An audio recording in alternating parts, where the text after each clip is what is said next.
안녕하세요. 바이블로의 여정에 함께 하시게 된 것을 환영합니다. 오늘의 바이블로는 신명기입니다. 신명기는 성경의 5번째 책이자 모세오경의 마지막 책입니다. 오늘 우리는 이러한 신명기에 대해서 살펴보고자 합니다. 신명기라는 이름은 되풀이 신자를 써서 하나님의 계명을 되풀이해서 자세히 기록한 책이라는 뜻을 담고 있습니다.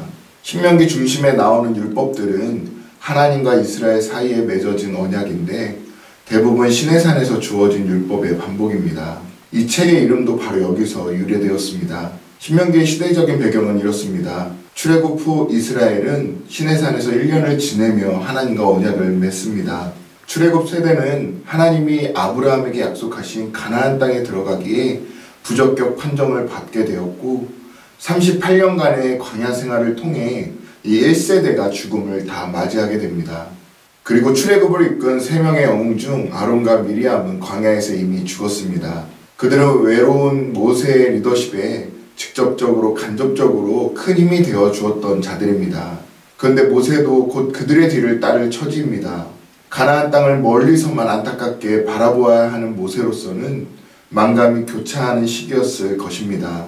신명기를 기록한 목적은 모세가 젊은 자녀 세대에게 가나안 땅이라는 새로운 환경에서 광야 1세대가 범했던 실수를 반복하지 않기를 원했고, 그래서 하나님의 명령과 규례를 잘 지켜 복을 누리며 살 수 있도록 이들을 위해 이스라엘의 역사와 율법을 다시 알려줘야 되겠다고 생각했습니다.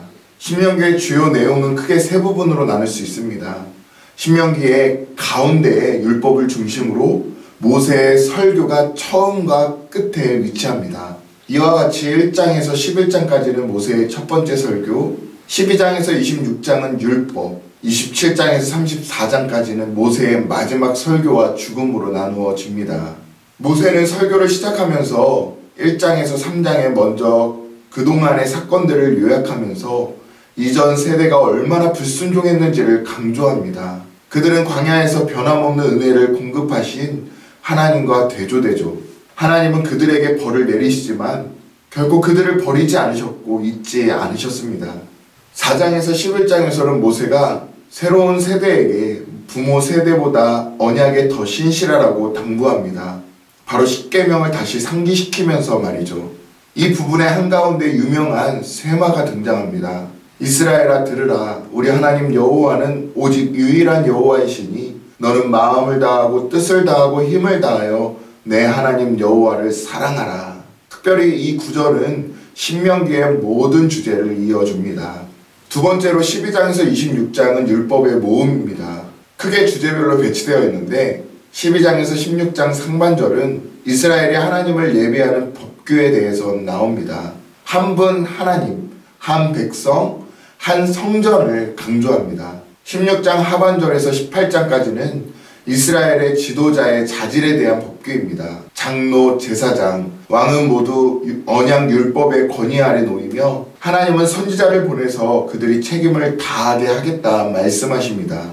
19장에서 26장까지는 시민법으로 결혼, 가정, 사업, 그리고 사회 정의에 대한 법규, 과부와 고아와 이민자의 보호에 대해 소개한 뒤에 예배에 대한 추가적인 법규로 끝을 맺습니다.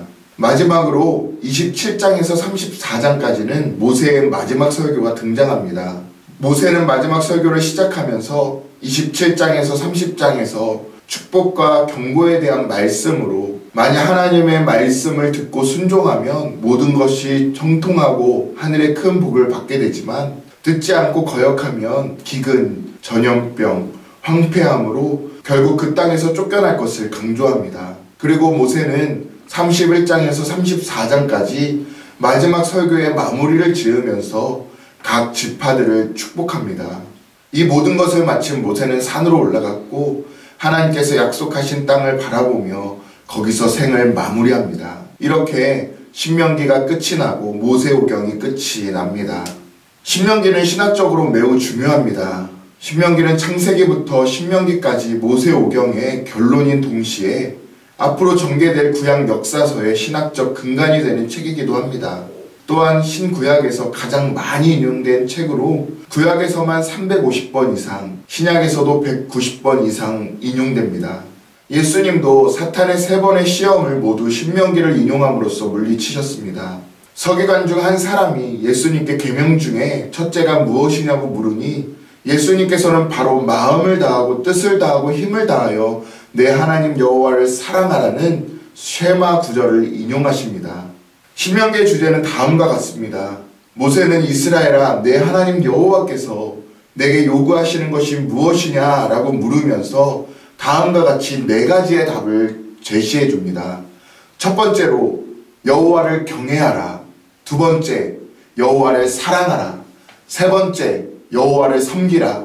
네 번째, 명령과 규례를 지키라. 이렇게 4가지 이 주제는 이 영적인 원리가 바로 신명기의 핵심이 됩니다.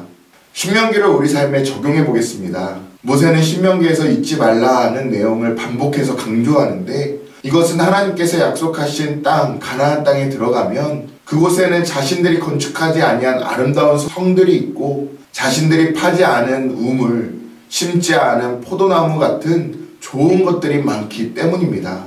이러한 환경에 있다 보면 하나님을 잊어버리는 것이 쉬울 것이라는 것을 모세는 알고 있었기 때문입니다. 그러므로 오늘 우리는 신명기를 통해 하나님의 은혜를 되새길 수 있기를 바랍니다. 하나님의 은혜를 잊지 말고 하나님을 경외하고 사랑하고 하나님만 섬기기 위해서 하나님의 말씀을 순종하시는 저와 성도님들 되시기를 바랍니다.